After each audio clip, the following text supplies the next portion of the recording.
2005-ci il avqustun 14-də Yunanistan səmasında sirli bir hadisə hökm sürürdü. Radarlar Helios 522 təyyarəsinin nəzarətsiz şəkildə uçduğunu göstərirdi. Pilotlar cavab vermirdi, sərnişinlərdən səs çıxmırdı. Bu qəribəliklərə baxmayaraq uçuş qaydasında görünürdü. Amma təyyarənin içində ölümcül bir fəlakət yaşanırdı. Hava qüvvələri dərhal F-16 qırıcılarını havaya qaldırdı. Təyyarənin pəncərələrindən içəri baxan pilotlar gördüklərinə inanmadılar. Bütün sərnişinlər və ekipaj huşsuz vəziyyətdə idi. Ancaq kokpitdə tək bir adam vardı. Son ümid, son döyüşçü. O, bütün gücü ilə idarəni ələ almağa çalışırdı. Amma artıq çox gec idi. Bu hadisə aviasiya tarixində ən müəmmalı qəzalardan biri oldu. Nə baş verdi? Niyə bütün sərnişinlər huşsuz idi? Bu sualların cavabını bilmək istəyirsinizsə, videonu sona qədər izləyin. Əgər bu cür maraqlı və sirli hadisələr haqqında daha çox video görmək istəyirsinizsə, kanala abunə olmağı və videonu bəyənməyi unutmayın.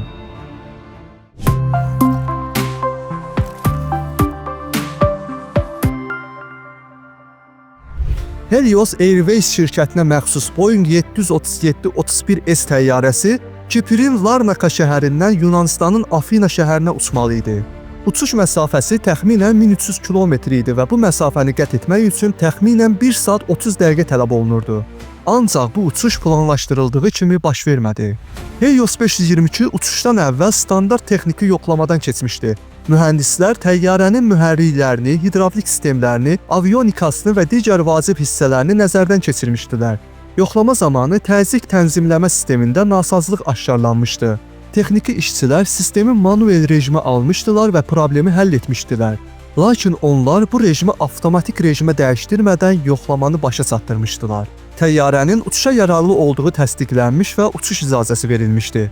Pilotlar bu barədə məlumatlandırılmamışdılar və kabinənin təzyiq tənzimləmə rejiminin avtomatikə keçirilmədiyini bilmirdilər. Helios 522 təyyarəsi 14 avqust 2005-ci il səhər saat 9:07-də Kiprin Larnaka hava limanından havaya qalxdı. Hər şey adi görünürdü. Kapitan Hans Jürgen Merten və ikinci pilot Tambus Haralambus idarəetməni əllərinə almışdılar. Təyyarədə 115 sərnişin və 6 ekipaj üzvü vardı. Qalxışdan bir neçə dəqiqə sonra ilk problemlər başladı. 9:12-də kabinədə yüksək həyəcan siqnalı eşidildi. Bu siqnal təyyarənin içindəki hava təzyiqinin anormal olduğunu bildirirdi.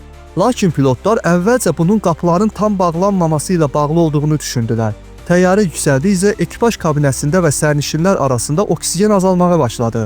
Təyyarə bu vaxt təxminən 12.000 fut, yəni 3600 metr hündürlükdə idi. 9:14-də ikinci pilot Helios'un texniki xidmət mərkəzi ilə əlaqə saxladı və kabindəki siqnal barədə məlumat verdi. Mühəndislər soruşdular: Təzyiqin avtomatik rejimdə olduğunu yoxlayın. Ancaq pilotlar fərqinə varmadılar ki, təzyiq sistemi hələ də manuel rejimdə qalmışdı. Yəni təyyarənin içindəki hava avtomatik tənzimlənmirdi. Bu isə oksigenin getdikcə azalması demək idi. 9:18-də mühəndislər soruşdular: Soyutma sistemində problem varmı? İkinci pilot isə cavab verdi: Bütün soyutma sistemləri normada işləyir. Həmin anda ekipajda artıq hipoksiya, yəni beyinə kifayət qədər oksigen getməməsi əlamətləri başlamışdı. Bu vəziyyət insanı tədricən huşunu itirməyə aparır. 9:20-də ikinci pilot mühəndislərə kapitan sualınıza başa düşmədi deyə bildirdi. Bu artıq onların şuurunun bulanmağa başladığını göstərirdi. 9:23-də ikinci pilot artıq heç bir cavab vermirdi. Kapitan da danışmırdı. 9:25-də qəfil əlaqə tamamilə kəsildi. Təyyarə isə avtopilotda uçmağa davam edirdi. Yunan hava məkanına daxil olduqdan sonra Afina dispetçerləri dəfələrlə Helios 522 ilə əlaqə yaratmağa çalışdılar, amma cavab ala bilmədilər. Təyyarə isə təyin olunmuş marşrut üzrə uçur, lakin heç bir istiqamət dəyişdirmirdi. Saat 11:20-də təyyarənin radara cavab verməməsi səbəbilə Yunanistan hərbi hava qüvvələri 2 F-16 qırıcısını havaya qaldırdı. Onlar 11:24-də Helios 522-nin yanına çatdılar. Qırıcı pilotları təyyarənin kabinə pəncərəsindən içəri baxdıqda dəhşətli bir mənzərə ilə qarşılaşdılar. Pilotlar huşsuz halda idilər, sərnişinlər isə hərəkətsiz görünürdülər. Qırıcı pilotları təyyarə ilə radio əlaqəsi qurmağa çalışdılar, lakin heç bir cavab almadılar. Təyyarənin içində tək bir insan hərəkət edirdi: Andreas Prodromou. Andreas Prodromou 25 yaşlı stüard idi. O həm də pilotluq təlimi almışdı və təyyarəni idarə etməyi bilirdi. O, Helios 522-nin sərnişinlərindən biri idi və həmin uçuşda stüard kimi xidmət edirdi. O, təzyiq problemi baş verdiyini anlamış və sərnişinlərə verilən oksigen maskalarından istifadə edərək özünü hələ də ayıq saxlamışdı. Andreas təyyarədə olan yeganə adam idi ki, hələ də hərəkət edə bilirdi. O, kokpitə daxil olub təyyarəni idarə etməyə çalışırdı, lakin artıq gec idi. F-16 pilotları onun təyyarənin idarəsini bərpa etməyə çalışdığını gördülər. Bu zaman pilotlar qərargaha məlumat verdilər. Təyyarədə hərəkət edən bir nəfər var. O kokpitdədir və idarə etməni ələ almağa çalışır. Andreas qırıcı pilotlarına əl yelləyərək işarə verməyə çalışırdı. Lakin qırıcı pilotları onu eşidə bilmirdi.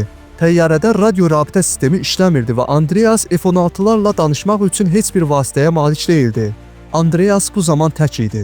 Təyyarənin idarəsini bərpa etmək üçün həm sükanları idarə etməli, həm də mühərrikləri yenidən işə salmalı idi. Oksigen isə artıq tükənirdi. Saat 11:49-da Andreas prodromu kokpitdə son gücü ilə təyyarəni idarə etməyə çalışarkən sağ mühərrik yanacaq qurtardığı üçün söndü. Təyyarə tədricən hündürlük itirməyə başladı. 11:50-də sol mühərrik də dayandı. Artıq faciənin qarşısını almaq mümkün değildi. Təyyarə yanacaq tükəndiyi üçün tamamilə idarə olunmaz vəziyyətə düşdü. Təyyarə hündürlüyünü sürətlə itirərək şərq istiqamətində Qrammatiko kəndinin yaxınlığındakı dağlıq əraziyə doğru enməyə başladı. F-16 pilotları bu anları çarəsizcə izlədilər. Onlar təyyarənin sola doğru döndüyünü və sürətlə yerə yaxınlaşdığını gördülər. Saat 12:05-də təyyarə Qrammatiko yaxınlığında dağlıq əraziyə çırpıldı. Qəza nəticəsində təyyarə tamamilə dağıldı və güclü yanğın başladı. Təyyarədə olan 121 nəfərin hamısı həyatını itirdi. Maraqlı olan isə budur ki, qəza baş verməmişdən bir neçə saat əvvəl mühəndislər təyyarədə soyutma sistemində bir problem olduğunu aşkar etmişdilər. Onlar sistemin işlək olub olmadığını yoxlamaq üçün təzyiq rejimini əl ilə idarə olunan rejimə keçirmişdilər.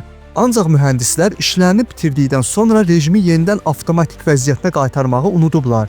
Təyyarənin təzyiq tənzimləmə sistemi manuel rejimdə qalmışdı. Bu o demək idi ki, kabinədəki hava avtomatik tənzimlənmirdi və oksigen tədricən azalırdı. Pilotlar təzyiq siqnalını səhv başa düşmüşdülər. Onlar bu problemin başqa bir texniki nasazlıq olduğunu düşünüb düzgün tədbir görməmişdilər. Bu səbəbdən kabinədəki oksigen səviyyəsi təhlükəli dərəcədə azalmışdı.